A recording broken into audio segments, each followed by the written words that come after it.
to keep it simple tonight, I'm just going to start. No intro. We'll just jump right into it. So, good evening, everyone. Thank you for joining us. As always, it is always my pleasure and honor to address you. After the challenging years of 2020 and 2021, it is truly a relief that we can all come together safely. With so many projects moving forward in various stages of development and completion, I appreciate any opportunity to pause and reflect on the status of our community. In a moment, we can come together to take stock of our achievements, evaluate outstanding challenges, and cast a vision for our shared future. COVID-19 presented our nation, community, and ourselves with challenges we've never experienced in living memory. We've all faced and endured uncertainty, loss, and tragedy. Unfortunately, many of us will carry those scars due to the impact of the virus for the rest of our lives.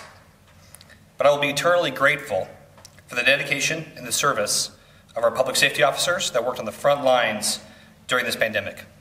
I'm equally thankful for the dedicated work of our parks and street department crews that continue to work together during uncertain times to ensure that the needs of the city were met. I'm thankful that the City Council approved a one-time premium payment to these city employees that put their health at risk to ensure the job got done. So thank you, city employees, on that. Due to the excellent leadership team of our city, our community was able to manage the challenges presented by COVID-19, and it has emerged on a firm financial footing. I would also like to thank all of our department heads and their staffs for their constant dedication to the people of Lebanon. So thank you, department heads. While I'm sure it's not the most exciting thing to begin my speech with, I think it is important for our community to fully understand our financial status. Our city ended 2019 with a cash balance of near $26.2 million. We ended 2021 with a $32.5 million in the bank. This was a 24% increase in our reserves. Even if you remove the $1.8 million the city received as part of the American Rescue Plan, we still saw a 17% increase in our cash reserves. Our bond rating held at its highest rating ever of a AA-. So, and if you, like me, got your property tax statement in the mail last week, if you take a moment to review the property tax rate, you will notice the city tax rate has decreased for the second year in a row. We have now decreased our property tax rate 9.5% since 2015. I know, a lot of numbers, but long story short, we continue to be on the best financial footing despite a worldwide pandemic. And I want to thank the members of the Lebanon City Council for their partnership and cooperation to help craft our honestly balanced budgets that continue to make the needed investments while also ensuring a strong financial stability. So thank you, City Council. Before writing tonight's speech, I took some time to review my previous State of the City addresses. It was interesting to review the common themes spread across my 5 previous speeches. It was also rewarding to view the progression of projects as they went from ideas into reality. And just for fun, tonight will be the first time I won't mention the downtown specifically.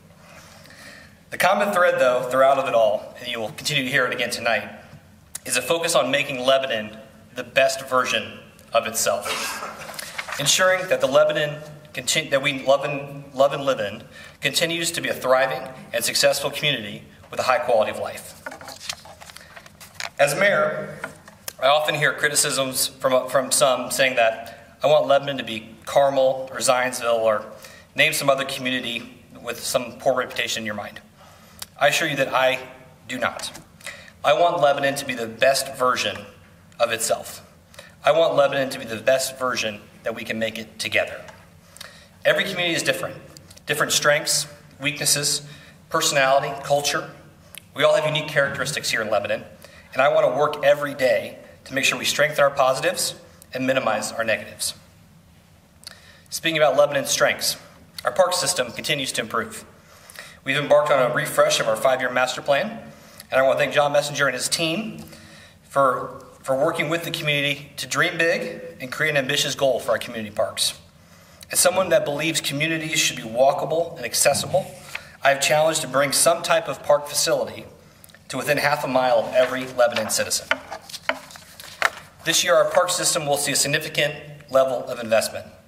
The City Council supported an American Rescue Plan proposal that will invest more than $1 million into our parks.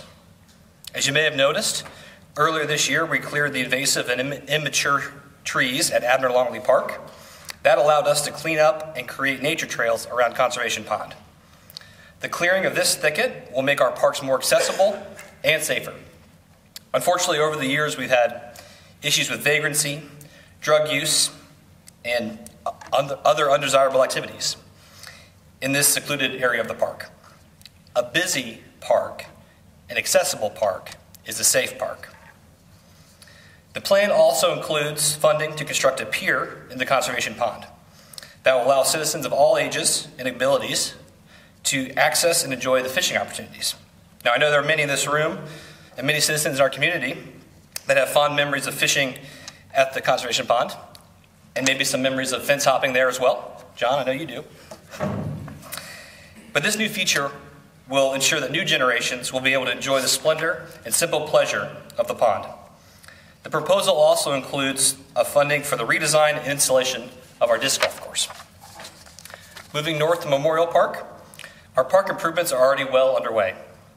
If you have driven down Ulen Drive at night in the last few weeks, I'm sure you have probably noticed the lighting upgrades that are currently under construction. The project is a complete restoration and upgrade of our lighting system. Before this project, our lights were secondhand lights given to us by Ulen. And as you can imagine, they were underwhelming and at the end of their life. Our new lighting system will light a path all the way around the park and will ensure that early morning walkers' path is lit and late night troublemakers will be easily visible and discouraged from any mischief. Also, we are well into our construction of Lebanon's first all-inclusive playground. This playground is fully compliant with the Americans with Disabilities Act and will be fully accessible to children of all abilities. It will also be fenced and have different play zones that allow children with behavioral disorders, such as autism, that could be overwhelmed by a traditional playground or have developmental issues to enjoy the playground. When I say I want Lebanon to be accessible to all, this project is a prime example of that. This playground is an example of why it's important to engage and interact with your local government. We are humble enough to say that this playground wasn't actually our idea. This idea came directly from a citizen of Lebanon. The citizen has a granddaughter in a wheelchair, and she was frustrated that her granddaughter could not access the playground equipment. She contacted me and asked me to make our community better for her granddaughter. And I want to thank her for expressing her concern and challenging us to make things better for her granddaughter and all of the children in our community that may not be able to use our parks. All it took was one email to start a boulder rolling down a hill. As mayor, I strive to do the right thing for the right reason. Building a playground that all children can use sounds like the right thing to me. Never underestimate the power of public input. Because of one grandmother's love and a willingness to share her opinion, all the children in our community will soon be able to enjoy our parks. She made things better not just for her grandchild, but for all children. Rounding out the list of park upgrades funded by the American Rescue Plan, we plan to add restroom facilities at the Sam Ralston Trailhead of the Big 4 Trail. The Big 4 Trail continues to be a success story as its usage and connectivity grows. We've started construction on the southern leg of the urban section of the trail along Meridian Street, Meridian, Superior, and East Street. The trail is funded by a $2.5 million grant from the state's Next Level Trails program, and a local match will help make this trail a reality. The work is scheduled to be completed this fall, and when complete, the trail will run all the way from Colfax to the Boone County Fairgrounds. With commitments from the Waterford development, we are just one small section away from connecting Zionsville, Whitestown, and Lebanon, and Thorntown. The Big 4 will not only serve as a physical connection of our Boone County communities, but also an economic catalyst for small business in our communities. Data proves that trails increase property values, improve connectivity, healthy lifestyles, and can make communities better places to live. Accessibility to trails is a key factor looked at by younger generations when deciding where they want to live. In recent years, economic development has been turned on its head. Instead of an individual finding a job and then moving to that community, now people choose where they want to live and then find a job. Companies then choose to locate where they can find the talent. Improving our parks and trails is not just an effort to make Lebanon a better place to live. It's an economic development strategy. Speaking of economic development, there's been a recent project that has garnered quite a bit of interest, speculation, and understandable concern. I am, of course, referencing a state-led initiative to develop a 5,000 to 7,000 acre research and technology hub just west of Lebanon city limits. I want to take a moment to do what I can to answer some frequent questions about the project. First, no one from Boone County or Lebanon sought out this development. The state of Indiana felt that it needed a new tool to attract next generation technology and research companies. The state legislature passed a law that allows for the creation of Innovation Development Districts, or IDDs. These IDDs are essentially state-level tax increment financing districts that allow the state to capture new revenue to invest in infrastructure. When looking for what would be the best IDD location, the state looked at several factors: proximity to Indianapolis, an international airport, a research university, easy interstate access, and availability of undeveloped land. When considering these factors, it's apparent why they've been working to acquire land in our community. Second, currently none of the land is within Lebanon city limits. That means that there are two options for the state to pursue. They can either go through the county planning process and request annexation to the city, and then go through the city's planning process. At this time, I have not been told what path the state wants to go down. As a policy of my administration, we do not pursue any annexations that are not 100% voluntary, meaning that if a property owner does not want to be part of a city, we will not force you in. I understand the apprehension that some landowners in the area may feel. You bought or built a home next to a cornfield under the assumption that that land next to you would be a cornfield forever. I'm sorry that that's not turning out to be the case. I understand that you feel like this is being forced upon you by the state. I want to stress that the Indiana Economic Development Corporation, or IEDC, does not have eminent domain authority. This means the IEDC cannot force you to sell if you do not want to sell. On the other hand, your neighbor, including the owner of the large field, has every right to sell their property for a price they agree to. The right to buy and sell property is a fundamental right in American society. I will concede that it is somewhat strange that the buyer would be a government unit such as the state of Indiana, but that is the situation at hand. And they have every authority that they need to buy the land if they choose to. Communities have development ordinances that set rules for development. All planning processes and votes are open to the public. If the state chooses to pursue an option that goes through the city process, I promise you that you will have the opportunity to be heard and speak your mind.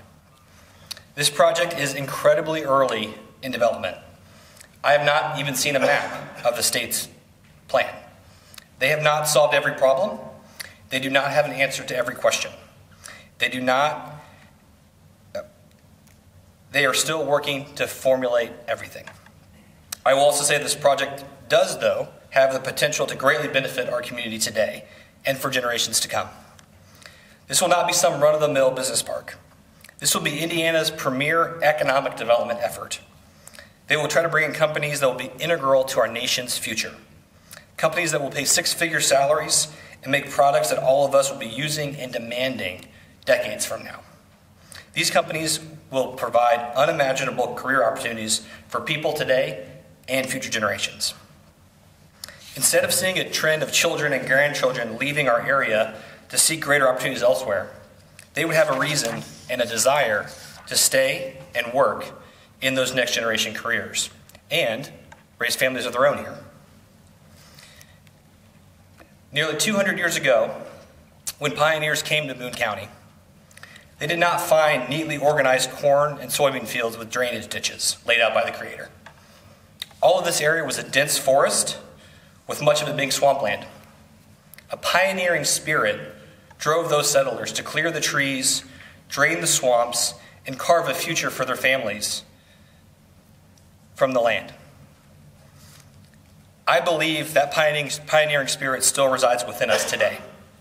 I believe that we can carve our own future for Lebanon, Boone County, Indiana, and our country from this opportunity. But it will take all of us coming together and having a respectful and comprehensive discussion. As we look to the future, my administration also continues to focus on physical infrastructure. Our focus on infrastructure goes beyond just roads. My administration has placed a high priority on sidewalks and pedestrian infrastructure.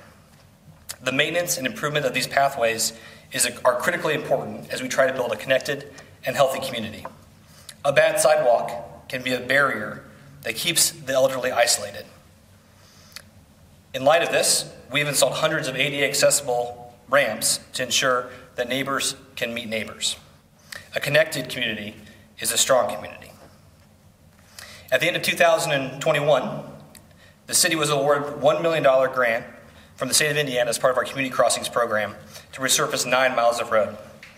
2022 will be our most ambitious road resurfacing efforts ever, with the city investing nearly $2 million to make your drive around town smoother.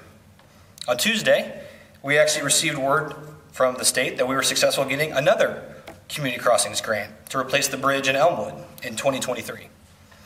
Combined with our grant received in 2021 for the Witt Road Bridge, we were successful to complete our 2-for-1 bridge funding strategy.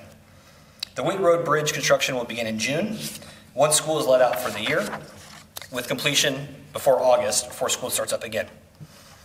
On a related note, we've also received word from the Federal Highway Administration that we received grants to fund a complete reconstruction of Witt Road in 2027 from Lafayette Avenue to Austin Drive, and Grant Street from Washington Street to Indianapolis Avenue in 2026. I know I said grant a lot there. I know that seems like a long time from now, but the Federal Highway works on a 5-year grant cycle, and it will be here sooner than we all realize. As you can tell, we are stretching our local dollars by winning these grants. And I'll say all the credit for these grants goes to our city engineer, Kevin Krulik. He is a huge asset for the city, and we are lucky to have him. So thank you, Kevin.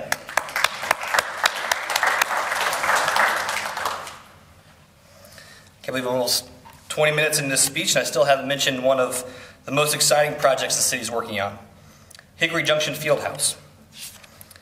13 years ago, a Lebanon mayor cast a vision for the future of Lebanon. He wanted to make Lebanon a destination for families. That mayor was John Lasley.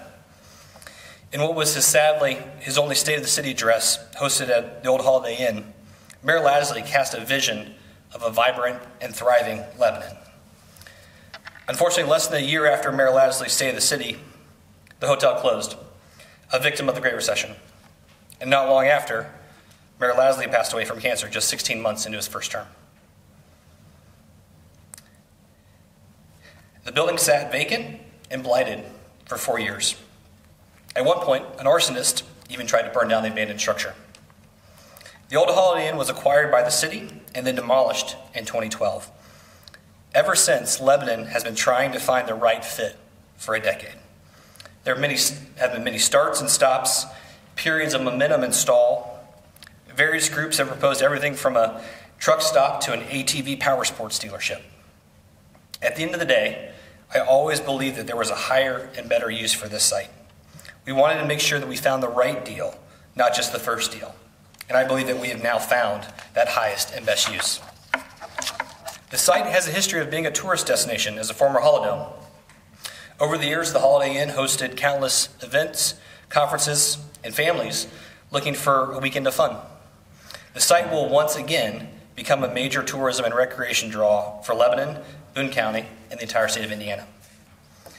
With the city's partnership alongside Card and Associates, the old Holiday Inn site will soon become part of a 95-acre mixed-use campus anchored by a 270,000 square foot youth sports complex with 9 basketball courts and 2 full-size indoor football fields. The field house will be surrounded by retail, restaurant, medical, and residential development.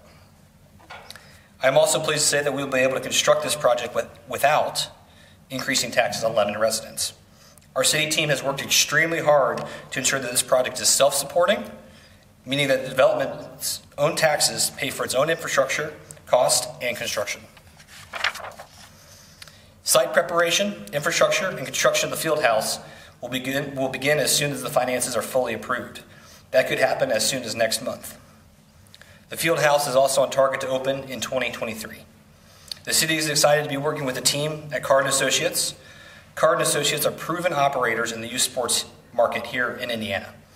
As we have all seen, the youth sports continues to grow rapidly, and additional facilities will help meet unmet demand. Central Indiana is already a sports hub, and the Hickory Junction Fieldhouse will only strengthen that reputation. The surrounding restaurant, retail, entertainment, and hospitality opportunities will add to Lebanon's quality of life, while also attracting a high volume of tournament, league, and event visitors. We project to see upwards of 60,000 visitors per month when the fieldhouse is open. This facility has the potential to provide opportunities for local nonprofit athletic and youth organizations as well. 55 years ago, Lebanon was metaphorically put on the map by a famous Lebanon resident that knew his way around a basketball court, when Rick Mount became the first high school basketball player featured on the cover of Sports Illustrated. Hickory Junction Fieldhouse has that same potential to put Lebanon on the map in the minds of young athletes and families from all across the United States, as well as instill pride within the citizens of Lebanon for decades to come. As you look around our city, you can see firsthand that our planning department has been busy these days. Everywhere you look, there are shovels in the ground, new businesses, restaurants, and importantly, new residences are coming to Lebanon. Despite the pandemic and the resulting supply chain issues, the city processed 64 new housing permits in 2020 and 67 in 2021. We already have 39 permits this year. If new permits continue to be pulled at this pace, we will hit more than 100 by the end of 2022. The growth that has long been talked about and expected to come to Lebanon for more than a generation is here. This growth will bring more restaurants, amenities, and opportunities, but also challenges. My goal is to ensure that we grow, but grow in a responsible and sustainable rate. You may have heard the term NIMBY. It stands for Not in My Backyard. As our community changes, I challenge everyone to reject knee-jerk NIMBYism. Come out from behind the computer screen and be part of the process. Engage with your neighbors serving on our planning department, or on our planning boards, and the professionals working in our planning department. Your concerns will not fall on deaf ears. I can't say that you will always get what you want, but we are willing to have a discussion and be upfront and honest. I understand that some residents may not want Lebanon to change. I would just contend that Lebanon has always been changing. It just may have not been as noticeable or even for the better. A community cannot be frozen in time. It must reflect the people that live there. Every generation impacts a community, and it adapts to fit their time. Change is the only constant. All of our city's quality of life efforts like parks, trails, active downtowns, and youth sports complexes are important, but they are pointless if a community is not safe. After dealing with challenging circumstances in 2020 and 2021, I have no hesitation saying that I'm extremely proud of every single one of our officers and the leadership of our police department. I personally want to thank Chad Morgan for his steady hand at the wheel during the turbulent COVID years.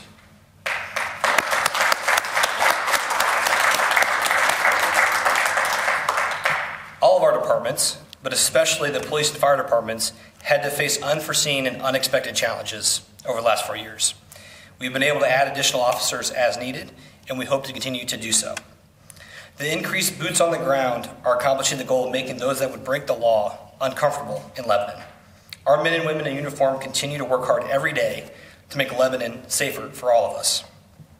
Our police department is constantly working to improve our operations. Unfortunately, no city is perfect, and our community was rocked by an atypical violent crime last summer. And I am thankful that the skilled officers at LPD systematically worked to identify, find, and bring the perpetrator to justice. Thank you, LPD.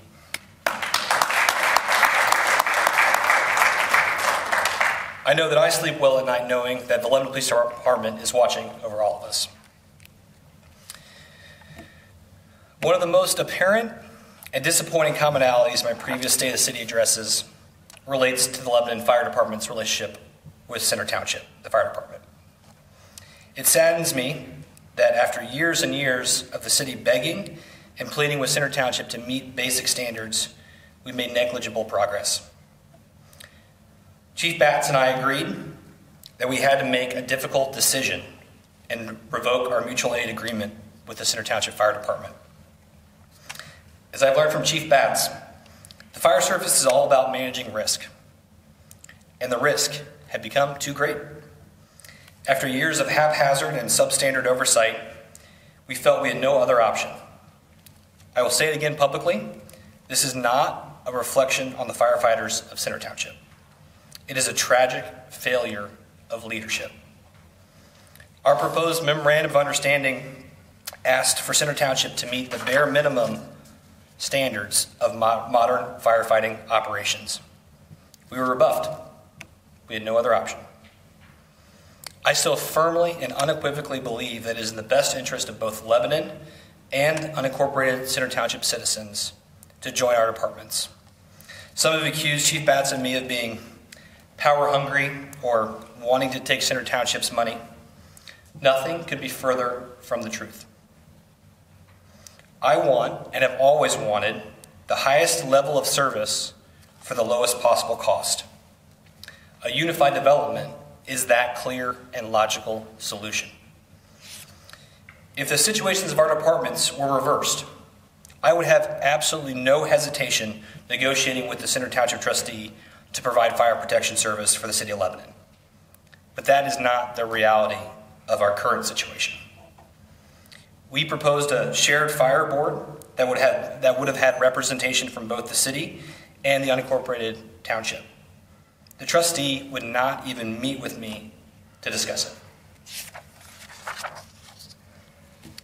Some have claimed that a unified department is big government. This is simply ridiculous.